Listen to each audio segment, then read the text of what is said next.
Hi, Professor Navarro here. In this second lecture, we will drill down into two key words you've heard about often in your life: supply and demand. In particular, I'll show you how the forces of supply and demand lead to an equilibrium in the market and thereby setting market prices. Perhaps most interestingly, we will see that the market price reaches its competitive equilibrium at precisely the point the demand and supply curves cross. That's where the forces of demand and supply are just in balance.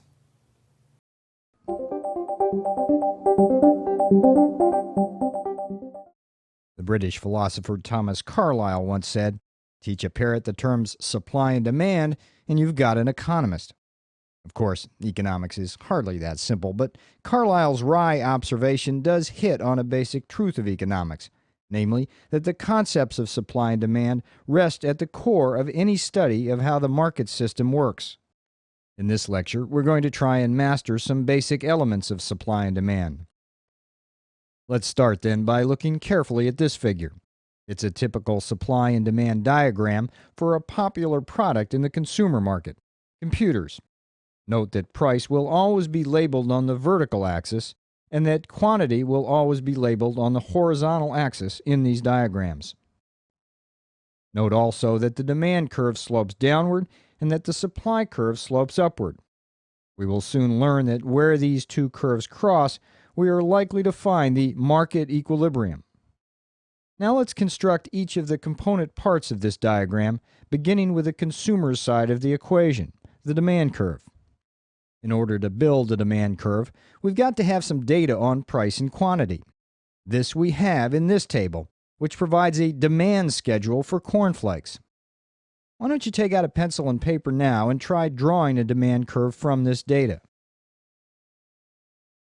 Did you label your axes correctly? Does your demand curve look like this? So in this figure, the consumer will buy 20 boxes of cornflakes at point E if the price is 1, but only 9 boxes at point A if the price is 5. The implication of this downward sloping demand curve is that the lower the price, ceteris paribus, the more units a consumer will demand. And the higher the price, ceteris paribus, the less the consumer will demand.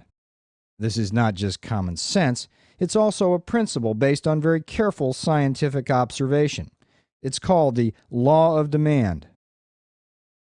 Why does quantity demanded tend to fall as price rises? For two reasons. First, there is the substitution effect. When the price of a good rises, I will substitute other similar goods for it. For example, as the price of beef rises, I eat more chicken. Second reason why the quantity demanded falls as price rises is the income effect. This is because when, say, the price of beef rises, my purchasing power declines. And that portion of the increase of my purchases of chicken due to my reduction in purchasing power is the income effect.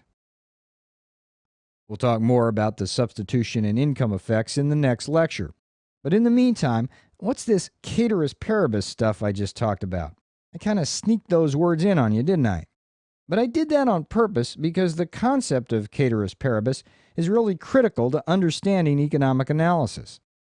The words ceteris paribus are Latin for other things constant, and economists often use this ceteris paribus assumption to both draw their diagrams as well as isolate the effects of specific changes in a market. For example, in order to draw the demand curve in two-dimensional price and quantity space, we have to hold the other things constant which also affect the demand curve, things like income and tastes and the prices of other products. These other factors are called shift factors because if one of these factors changes, the demand curve will shift inwards or outwards. For example, suppose the average income of consumers rises. With more money in their pockets, consumers will tend to buy more of everything. Which way do you think the demand curve will shift in this case? That's right, it will shift outward, just as a fall in income will shift the demand curve inwards. So how about a change in another shift factor, the prices of other goods? Think about it this way. Suppose you are analyzing the market for beef and the price of chicken rises. What do you think will happen to the beef demand curve? If you said the beef demand curve will shift out, you're right. This is because beef and chicken are substitutes for each other in the broader market for meat. So if the price of one goes up, the demand for the other goes up or shifts. Other similar examples would include cornflakes and oatmeal, pens and pencils, and oil versus natural gas. Still, a third shift factor has to do with consumer tastes. Suppose that tomorrow the American Medical Association publishes a report that says that people who eat prunes regularly live, on average, several years longer, while people who eat onion rings every day tend, on average, to live several fewer years. What do you think will happen to the demand for prunes and onion rings? Put another way, which way will the demand curve shift? Now check this figure out to see if you got it right. This table summarizes the effect of the various shift factors on the demand curve in the automobile market. Note that besides income, prices of related goods, and tastes, the table includes two other important shift factors: population and special influences.